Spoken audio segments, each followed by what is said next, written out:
Sesame Street. Elmo Visits the Dentist. Written by P.J. Shaw. Illustrated by Tom Brannan. Narrated by me, Rachel Lockamy. "Ow! Ow! Ow!" howled the big bad wolf one day. "I just want to huff and puff and blow something in."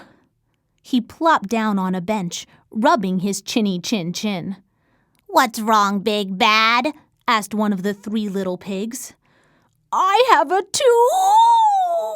toothache," the wolf complained. "The dentist helps to take care of Elmo's teeth," said Elmo.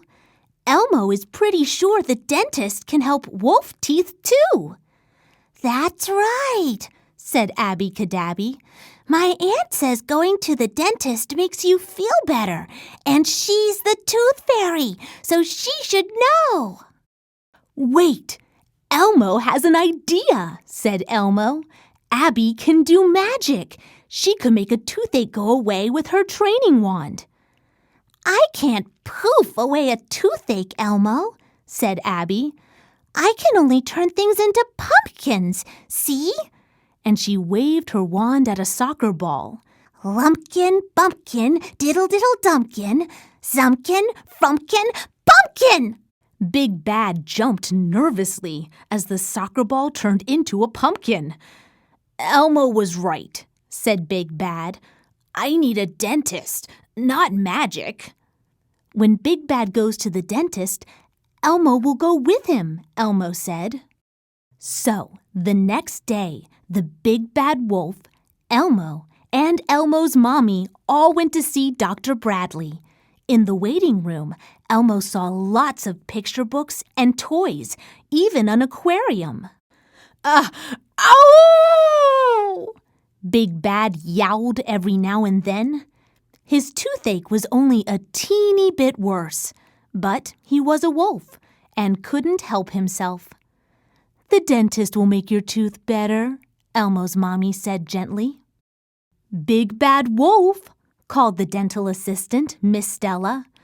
Big Bad whimpered, and Elmo felt worried about his friend. "We'll take good care of him," Miss Stella told Elmo. "But why don't you come along and keep him company?" "Good idea," Elmo agreed.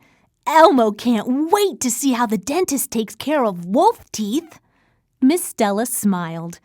"We take care of big bad wolf teeth the same way we take care of little red monster teeth." "Elmo, let's pretend you're having a checkup so Big Bad can see what happens," said Miss Stella. "Climb up in the dentist chair and I'll give you a ride." "Woo! Elmo is floating," said Elmo as the chair slowly rose. "Now it's your turn, Big Bad," said Miss Stella. "Will Big Bad get a bib?" Elmo said, remembering his last visit. "A bib? A baby bib?" barked the wolf. "What do you mean? I'm too big! It says so right in my name!" Elmo giggled. "No, silly. It's to keep Big Bad from getting messy when Miss Stella cleans his teeth. And I wear a mask and gloves to protect little monsters and big bad wolves from germs," added Miss Stella. Big Bad lay back in the chair, and Miss Stella pulled down a light. "It's pretty dark in there," Elmo said. "Holy molars," Miss Stella joked. "What big teeth you have!"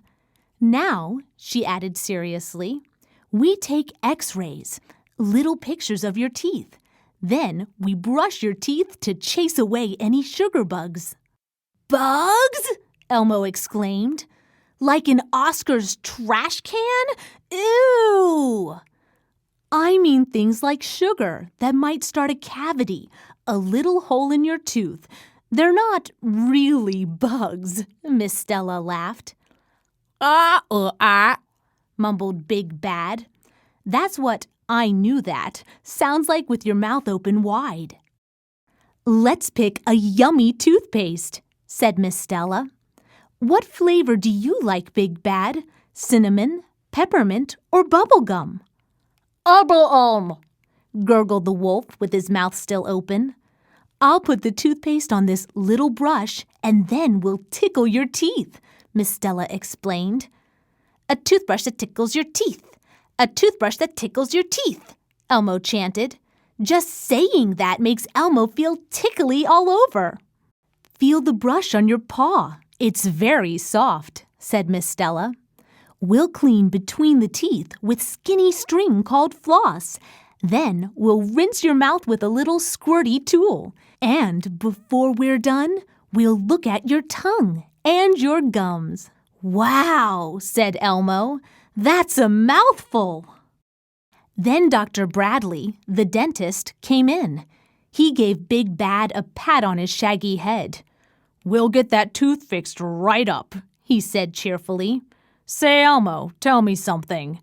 Does a train have teeth? No, Elmo shook his head.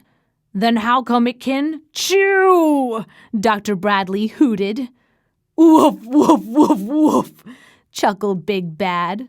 I remember your first checkup, Elmo, said Dr. Bradley. You were very little. You know, sometimes we even see tiny babies. Then he whispered, but this is the first time we've ever had a wolf in the office. Burbled Big Bad, meaning it's my first time too. My, what big ears you have, Dr. Bradley laughed. Dr. Bradley asked Elmo to wait outside while he filled Big Bad's cavity. Don't worry, he told Elmo. I'll let your friend listen to some fun music while I fix his hurt tooth. How about Waylon Jennings? When he was finished, Dr. Bradley called Elmo back in, and Big Bad proudly showed off his new filling. Now, Big Bad, I don't know what you've been eating, Dr. Bradley said kindly, but it's given you a cavity. Big Bad looked sheepish. So from now on, be sure to eat lots of yummy, healthy foods like cereal, vegetables, and fruit. Big Bad and Elmo like bananas, said Elmo. Well, Big Bad, you're all done, said Dr. Bradley. That filling will stop your toothache. Elmo wants to know what happens next, Dr. Bradley, said Elmo. Next, we find a time for Big Bad to come back for a checkup. That way, we can stop other cavities before they begin, and he can live happily ever after. Thank you, Dr. Bradley, said Elmo. Thank you! Loudly howled the wolf. Elmo sighed. Elmo wishes Big Bad wouldn't do that. Here are some new toothbrushes to take with you, said Miss Stella. And you get to pick something out of the treasure chest. Elmo picked a wiggly, squiggly playworm for his goldfish Dorothy. Big Bad Wolf took a toy tea set for Little Red Riding Hood. I'm not bad all the time, he told Elmo's mommy. Remember to brush for as long as it takes to sing your ABCs twice. In the morning and before you go to bed at night, Miss Stella said. Elmo and Big Bad promise, said Elmo. Goodbye. The next day, Big Bad Wolf showed off his fangs to everyone. My, what big, healthy teeth you have, said Zoe. The better to eat apples with, Big Bad replied as the three little pigs scampered by. Look out, they squealed gleefully. He's after our apples. And away they raced, crying, wee, wee, wee, all the way home.